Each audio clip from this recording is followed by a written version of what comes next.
এরপরে তোমরা আমাদেরকে কি বলবা? উগ্রবাদ, মৌলবাদ, জঙ্গিবাদ। এই বেটা মূর্খর বাচ্চা, আল্লাহু আকবরের অর্থ হচ্ছে আল্লাহ মহান। আল্লাহু আকবর শব্দের অর্থ আল্লাহ বড়। এই কথা বললে যদি উগ্রবাদী হয়, তাহলে আমার মতো ভাগ্যবান তা কেউ না।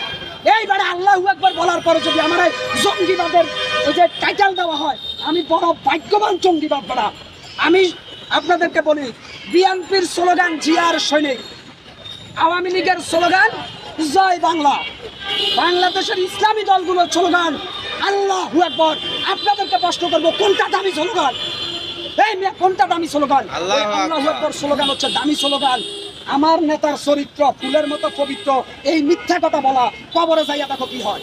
অর্থাৎ রাজনীতি করো, ব্যবসা করো, যেটাই করো, আল্লাহর উপরে সব বিশ্বাস রেখে রাজনীতি করো।